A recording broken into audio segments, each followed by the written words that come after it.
ko, wala akong naramdaman, okay lahat yung kinain ko. So ngayong umaga, pagising ko, naligo ako. Naglinis ako ng cleanser sa CR.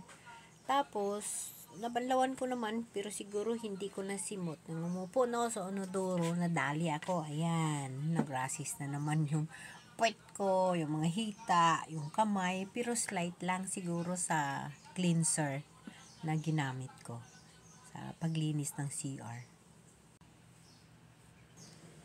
Ayan, so slight lang siya. Ayan. So, ayan o. Nagtalsik paglinis ko ng cleanser. Yun, sa CR. So, sa pagkain, okay lang. Pero sa talsik siguro ng cleanser na naman ako nadali sa allergy ko. Pero but at least sa food natin, nag-iingat tayo. Nakalis tayo mga food natin. This morning, ayun, konting dali lang. Pero pag magdami yan siya mamaya na maghanggang nasa likod sa tiyan ko, iinom ako ng gamot. Pero hanggat kaya ko, okay lang. Hindi ako inom ng gamot. So, okay guys. Thank you for watching. I hope na subaybayan ninyo yung monitor ng aking allergy sa dugo. At tip na rin ito sa mga ganitong case ng sakit na mayroon din kayo. Ganyan ako, minomonitor ko bawat kain ko, lahat, araw-araw binibipi ko yung sarili ko dahil of course na-stroke na rin tayo.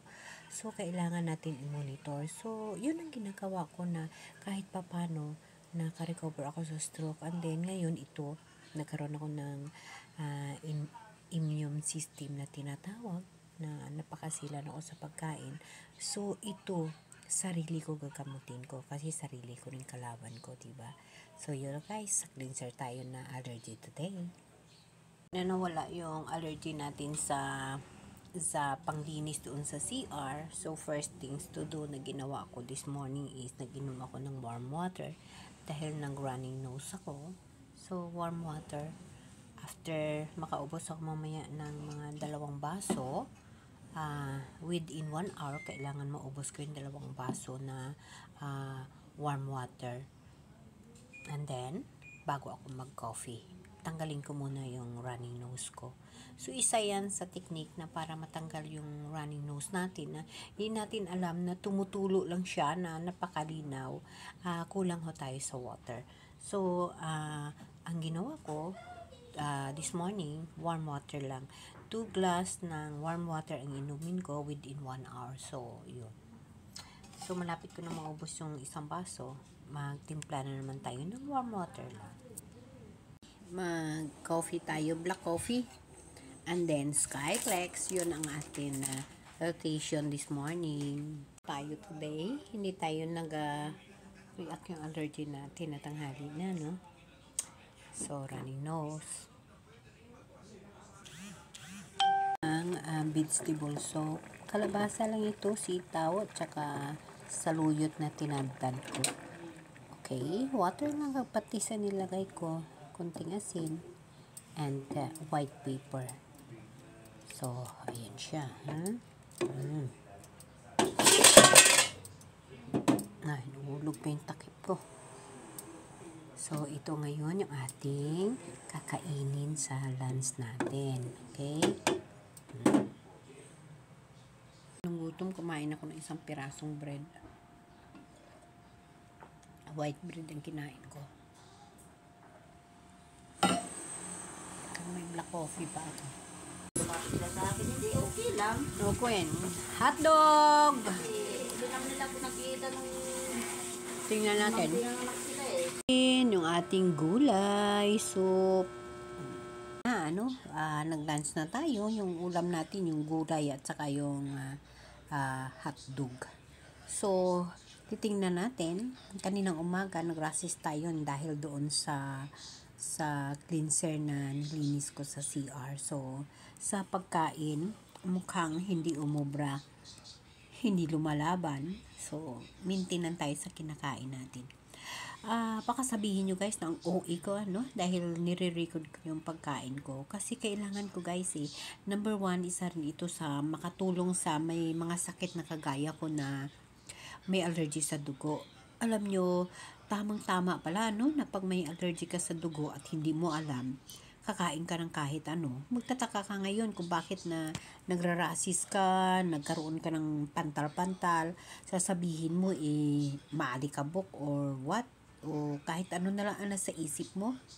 Saan kaya ito nanggaling, sa ano kaya ito nanggaling, no? Ako iba starting pa noon, matagal na nga panahon, tuwing may makain ako na against sa dugo ko, nagrarasis na ako. Pero dahil na hindi ko rin alam ko ano yon, kagaya sa iniisip nyo, nagsasabi ako, ay ang dumi ko.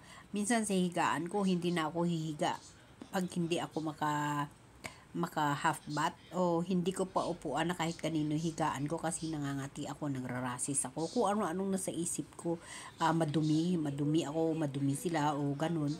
Maya ako nagpalit ng, sa isang linggo to, dalawang beses ako magpalit ng higaan ko dahil ako ano-ano nga nasa isip ko, siguro sobra na ako madumi, mamantika ako kasi luluto ako pero sa totoo lang pala ngayon natuklasan ko na allergy ako sa dugo. So, alam ko na kung dapat kong gagawin. Kaya ito, namimintin ko na yung BP ko. Magwa 1 month na, namintinado ko yung BP ko. So, kanina, 127, 7, basta, normal yung BP ko today. Namimintin ko na, hindi na ako basta umaakyat ng bigla yung BP ko. At hindi na rin ako basta nagrarasis. Kasi konting rasis lang, naaagapan ko o namumonitor ko kung anong dahilan. Kasi bawat kain ko nililista ko at yun din ang pinaulit-ulit ko na kakainin. So ganun guys, sa mga tao na may sakit na kagaya ko, kailangan maging alerto, magbantay ng maayos sa pagkain. Kasi dyan tayo kumukuha ng sakit sa kinakain natin. Kagaya ng immune system na tinatawag yung ating sakit. Nilalabanan ko yung sarili ko. So, kailangan ko bantay ng kinakain ko para hindi niya lalabanan ang sarili ko. Ito siya binibidyo ko para yung iba dyan na may ganong klaseng sakit, magkaroon din kayo ng idea na hindi natin ipawalang bahala yung mga nararamdaman natin. Hindi natin huhula-hulaan lamang. Kailangan talaga natin ng doktor. Maraming doktor ako na nadaanan, na stroke na ako, nagka-blood clots na ako, pero hindi pa rin nawawala yung high blood ko. Bakit nandyan pa rin? Nasamantala, normal naman yung mga laboratory ko lahat. Nagtataka ngayon kung bakit, ano ang dahilan. Susuriin ang laboratory sa lahat, walang nakikitang dahilan kung bakit ako nagka-blood clots, Sabi before, na-trigger yung itong manhid ng half body ko, na-trigger daw yung nabulot dati sa ngipin ko. So, naniniwala ako. Naniniwala ako. Ngayon, sabi naman yung na manhid ko ay cause ng BP ko. So, naniniwala din. Ng stroke ko, naniniwala din ako noon. Ngayon, ang tanong, bakit ako laging nag-aakyat baba yung BP ko na samantala? Ingat ako sa pagkain. Starting pa noon, talagang masilan ako sa pagkain, may ingat ako na hindi ko pa alam na ako ay may allergy sa dugo. Lalo pa ngayon, na alam ko na. So, namomonitor ko at alam ko na kung dapat kong kakainin. Hindi na rin tumataas yung BP ko, naging normal. Ang hinaharap ko na lang ngayon, yung aking allergy sa dugo. So, kailangan ko na naman gamutin ang sarili ko, kontrolin ang bawat kinakain ko at itingnan ko anong pagkain ang pwede sa akin. Yun ang purpose ko kung bakit binibidyo ko ito, para kung sino man ang may sakit na kagaya ko, ganun din ang gagawin nyo. Bawat kain nyo, monitor ko anong na-allergy sa inyo, titingnan ninyo kung ano yon. So, ito, bawal din ako sa mga cooks, pero itong Mountain Dew pwede ako. So, thank you. Binilhan din ako ng Mountain Dew ng aming kasama. Umalis kasi bumili sila ng Coke. So, binilhan niya rin ako ng Mountain Dew. Ito pwede. Alam niyo kung bakit? Pag Coke ang bibilhin ko, namimigat ako. Ang bigat ng buong katawan ko. Pero, hindi ako nagrarasis na mimigat. But, pag Mountain Dew ang inumin ko, parang tubig, hindi ako nakakaramdam ng pamimigat sa katawan. So, ito na lang laging iniinom ko. Dati umiinom pa ako ng mga minute-mig, pero ang bigat ng katawan ko. Yun ang explain ng doktor sa akin, kasi humahalo daw yun sa dugo mo at hindi sang-ayon sa dugo mo, kaya mabigat talaga ang katawan mo. Kaya ang gusto, ililista yung bawat kinakain ko na kung anong mabigat sa katawan, wag mo nang uulitin. Kahit hindi ka mag-rases, pag mabigat ang katawan na kinakain mo, wag mong uulitin kasi yun ang kontra ng dugo mo. So, nagtataka ako ngito sa Mountain Dew na ito. Uminom din ako ng soda. Yung may mga soda, umiinom ako, hindi pwede. nagabigat din ang katawan ko. So, ito lang ang Mountain Dew. Nag-inom din ako ng pineapple. Hiningi ko one time sa kasama ko. Ang bigat-bigat ng katawan ko. Kaya hindi na ako umulit. So, ito na ang Mountain Dew ang lagi kong iniinom. Kasi parang tubig, hindi ako mabigat. Siguro ganun talaga pag may sakit ka sa dugo. No? So, ganun guys. So, yung pinaka-worst na nag-active ang allergy ko o talagang lumalabas na marami, egg. Pero pwede ako sa white egg. Manok. Talagang hindi. Ang atay naman tumitikim lang pero wag sobra. Pero pag once na kumain ako ng manok, kahit sauce lang ng manok, talagang ang pangit ng pantal-pantal sa likod ko kasi tiyan.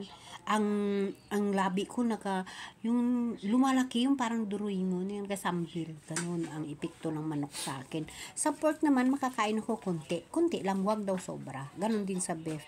Ang iingatan ko lang yung manok, cheese, at saka gatas. Ganun din. Sa kape, sa 3-in-1, hindi rin ako pwede. Hindi ako namamantal, pero sobra bigat ng katawan ko. Pero pag uminom ako ng black coffee, wala rin. Parang wala lang din. Ganun talaga siguro pag mayroon kang diferensya sa dugo. So, sinishare ko yan sa inyo para kung sino man sa inyo ang may sakit ng kagaya ko, ganun din ang gagawin nyo para makasurvive tayo. Ganun lang, araw-araw, makasurvive. Pinipili ko lang kinakain ko. Hindi ko rin iniinda ang bigat ng katawan ko pag may makain ako na kontra sa dugo ko. Ang importante sa akin, hindi ako mag-rashes, hindi ako mangangati. Yun ang iniingatan ko. Ganun din sa mga shampoo, ingat kayo sa mga sabon. Kaya ako pa ulit-ulit lang, hindi na ako pumapalit-palit kasi ang hirap. So, ganun guys. So, tandaan ninyo, may mga sakit na kagaya ko, kailangan natin i-monitor yung ating kinakain. Okay guys. End ko naman ang video ko, this land. So, bali, nag-inom ako ng Mountain Dew. Hindi na naman ako iinom ng aking aspirin. Kasi normal ang BP ko eh. So, wag muna ako mag-inom ng aspirin. Yung aspirin is para sa pangpalapot ng yung dugo na hindi lalapot ang dugo ko. Pero, i-observe ko muna kasi malapit na rin ako mag-check up sa doktor. So, naka-record naman. So, pangatlong araw na ngayon hindi ako nag-inom ng aspirin. So, kaninang umaga, nag-rashes tayo. So, nagkain tayo ng hotdog. Usually, hindi ako kumakain ng hotdog. Ngayon, kumain ako ng hotdog, 4 na piraso. So, titingnan natin kung magra-rashes ako. And then, iinom ako ng Biogesic ngayon kasi ang running nose ko, tapos nandito ko masakit. So, iinom ako ng Biogesic. So, titingnan natin ang continuation ng video ko kung anong mangyayari sa rashes ko kaninang umaga, kung dadami ba siya or mag-stop siya, pero wala pa akong ininom na gamot sa allergy ko. So, steady lang tayo. Pakikiramdaman ko lang, makikita naman natin yan na lumalabas yung mga rashes at saka namamantal-mantal ako. For now, iinom muna ako ng Biogesic and then i-end ko yung video ko. I-continuous na naman natin yung video ko. Kung gusto nyo, mas baybayan ang story ko, dyan na lang sa video ko sa allergy. Ilagay ko yan sa playlist ko. Bye guys. Inom tayo ng Biogesic.